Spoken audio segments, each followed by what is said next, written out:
अनाथ बेटा। रूपा और शेखर सरिता विहार में रहते हैं। वो अपनी जिंदगी में बेहद खुश होते हैं। दोनों का शौर्य नाम का एक बेटा भी होता है, जिस पर दोनों ही अपनी जान छिड़कते हैं। शेखर, अब तो आप शौर्य को अपनी गोद से नीचे उतार दीजिए, उसके सोने का टाइम हो रहा है।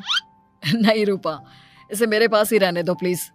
मैं थोड़ी देर में इसे बिस्तर में सुला दूंगा। लेकिन कल सुबह आपकी ऑफिस में मीटिंग भी तो है ना, और इसके लिए आपको कल जल्दी भी तो निकलना होगा। जाइए, आप भी जाकर सो जाइए। क्या यार, अभी तो मेरी गोद में आया था मेरा बेटा और तुम उसे लेकर जा रही हो। बाद में कर लेना अपने बेटे से प्यार, अभी जाकर सो जाइए। रूपा शेखर से शौर्य को ले रही होती है कि तभी शौर्य रोने लगता है। शौर्य को रोता देखकर रूपा उसे फिर से शेखर को थमा देती है। आपका बेटा ना एक नंबर का नौटंकी है, बिल्कुल आप पर गया है वो। साफ बोलो ना, तुम्हें जलन होती है हम दोनों बाप बेटे का प्यार देखकर। पहले बड़ा तो होने दो तुम शौर्य को, फिर देखना वो सबसे ज्यादा मुझे ही प्यार करेगा। देखते हैं। ऐसे ही दिन बीतते चले जाते हैं और एक दिन कैंसर की बीमारी के चलते रूपा की मौत हो जाती है। अब शौर्य 3 साल का हो चुका होता है, जिसके कारण उसकी दादी शेखर पर दूसरी शादी का दबाव बनाने लगती है। शेखर, शौर्य अभी बहुत छोटा है और उसे इस समय एक माँ के प्यार की बहुत जरूरत है। माँ, मुझे दूसरी शादी नहीं करनी। क्या पता जो दूसरी औरत आएगी वो मेरे बेटे को एक माँ का प्यार दे या ना दे। तो रूपा की छोटी बहन वैशाली से ही शादी क्यों नहीं कर लेता? वो तो शौर्य को एक माँ का प्यार पूरा दे सकती है ना। मैंने कहा ना माँ, मुझे दूसरी शादी नहीं करनी, और अपनी ही पत्नी के बहन से तो हरगिज नहीं। ऊपर से अगर रूपा देख रही होगी तो वो क्या सोचेगी? अपने लिए ना सही, लेकिन तुझे शौर्य के लिए तो शादी करनी ही पड़ेगी ना बेटा। शेखर कुछ कहता उससे पहले ही अंजुमन उसे रूपा की कसम दे देती है, जिसके आगे मजबूर होकर शेखर शादी के लिए हामी भर देता है। देखो वैशाली, मैंने तुमसे शादी सिर्फ अपने बच्चे के लिए की है। मैं चाहता हूं कि तुम उसे एक माँ का भरपूर प्यार दो। शौर्य, आपके साथ साथ मेरा भी कुछ लगता है। अगर आप मुझसे शादी नहीं भी करते तब भी मेरा प्यार शौर्य के लिए कभी कम या ज्यादा नहीं होता। शादी के कुछ दिनों बाद ही शेखर की माँ की भी मौत हो जाती है। वैशाली शौर्य को एक माँ से भी बढ़कर प्यार देती है। शौर्य को लेकर वैशाली का यूं निस्वार्थ प्यार देखकर शेखर को भी उससे प्यार हो जाता है और कुछ सालों बाद शेखर और वैशाली का भी लड़का हो जाता है। लेकिन इसके बाद वैशाली का शौर्य को लेकर बर्ताव बदलने लगता है। वैशाली, मैं देख रहा हूँ तुम आजकल शौर्य का जरा भी ध्यान नहीं रख रही हो। मुझे पता नहीं था कि आदित्य के होने के बाद तुम इतना बदल जाओगी। आदित्य मेरा अपना सगा खून है और शौर्य दीदी का, फिर मैं दोनों में अंतर कैसे नहीं करूं? माँ भले ही दोनों की अलग अलग है, लेकिन पिता तो एक है ना। अगर मुझे पहले पता होता कि तुम इतनी जल्दी बदल जाओगी तो मैं कभी तुमसे शादी ही नहीं करता। हाँ, तो किसने कहा था आपसे मुझसे शादी करने के लिए? मैं थोड़ी ना आई थी आपके पास, आपकी माँ ही आई थी मेरे घर आपका रिश्ता लेकर। वैशाली, मुझे तुमसे ऐसी उम्मीद नहीं थी। गुस्से में शेखर अपना पैर पटकता हुआ शौर्य को वहां से लेकर चला जाता है। पापा, मम्मा मुझसे प्यार क्यों नहीं करती? क्या मैं उनका सगा बेटा नहीं हूँ इसलिए मुझसे प्यार नहीं करती? मम्मा नहीं करती तो क्या हुआ बेटा, पापा तो करते हैं ना आपसे प्यार। कुछ दिनों के बाद, आज तुझे खाना पीना कुछ नहीं मिलेगा, चल चुपचाप से अपने रूम में जाकर सो जा। माँ, अब भाई को खाना क्यों नहीं दे रही हो? बेटा तू आराम से खाना खा, इस नालायक की चिंता मत कर। एक दिन खाना नहीं खाएगा तो मर नहीं जाएगा ये। अगर भैया नहीं खाएंगे तो मैं भी नहीं खाऊंगा। तू अपने भाई का भक्त क्यों बन रहा है? ये तेरा सौतेला भाई है, सगा नहीं जो तू लक्ष्मण बन रहा है। माँ, आपको इतना भी नहीं मालूम? श्री राम और लक्ष्मण सगे भाई नहीं थे।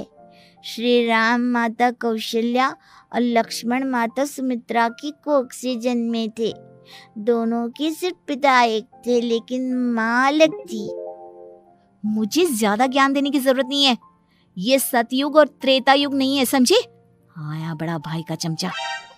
इतना कहकर वैशाली वहां से चली जाती है। जिसके कुछ टाइम बाद शिखर वहां आता है और आदित्य उसे सारी बात बताता है। मुझे माफ कर दो शौर्य, तुम्हारी माँ के जाने के बाद मुझे दूसरी शादी का फैसला करना ही नहीं चाहिए था। अगर मैं दूसरी शादी नहीं करता तो शायद आज तुम्हारी ये हालत ना होती। नहीं पापा, अगर आप शादी नहीं करते तो मुझे आदित्य जैसा छोटा भाई कभी नहीं मिलता। थैंक यू मुझे इतना अच्छा भाई देने के लिए। तुम दोनों हमेशा ऐसे ही साथ रहना, फिर कोई भी तुम दोनों का कुछ नहीं बिगाड़ पाएगा। चलो मैं तुम दोनों को आइसक्रीम खिला कर लाता हूँ, बहुत भूख लग रही है ना। शिखर शौर्य और आदित्य को आइसक्रीम दिलाने लेकर जाता है। वो दोनों को पार्क में खड़ा करके आइसक्रीम लेने जा ही रहा होता है, तभी तेज रफ्तार से आती हुई एक गाड़ी उसे कुचल देती है और उसी पल शेखर की मौत हो जाती है, जिसके बाद शौर्य की जिंदगी नर्क से भी बदतर हो जाती है। सुन रहे चिरकुट, इस घर के किसी भी सामान को मेरी मर्जी के बगैर हाथ मत लगाना। इन सब पर अब तेरा कोई हक नहीं है, समझा? ठीक है माँ, मैं आपकी इजाजत के बगैर किसी चीज को हाथ नहीं लगाऊंगा। चल जाकर अब पूरे घर की सफाई कर। महज 7 साल का शौर्य वैशाली के कहने पर अपने नन्हे नन्हे हाथों से पूरे घर की सफाई करने लगता है। ऐसे ही दिन बीतने लगते हैं, लेकिन मासी से माँ बनी वैशाली को उस मासूम से बच्चे पर जरा भी तरस नहीं आता। क्यों शौर्य, ये घर में इतनी गंदगी कैसे हो रही है? ढंग से सफाई नहीं की है क्या तूने? माँ मैंने तो अच्छे से सफाई की थी, लेकिन आदित्य बार बार इधर उधर चलकर गंदा कर देता है। अच्छा, खुद से एक काम ढंग से नहीं होता और अपनी गलतियों का जिम्मेदार मेरे बेटे को ठहराता है। इतना कहकर वैशाली बांस का डंडा उठाकर शौर्य को जोर जोर से मारने लगती है। तभी वहां वैशाली के मायके वाले भी आ जाते हैं और उसकी सारी करतूतें देख लेते हैं। माँ मैं ऐसा क्या करूं जिससे आप मुझे भी आदित्य के जितना प्यार करोगी? बोलिए ना माँ, मेरे क्या करने से आपके अंदर मेरे लिए ममता जागेगी? वैशाली शौर्य की एक नहीं सुनती, उसके ऊपर डंडे बरसाती जाती है। हद पार होते देख वैशाली की माँ उसका हाथ पकड़ती है और जोर से उसे थप्पड़ मारती है।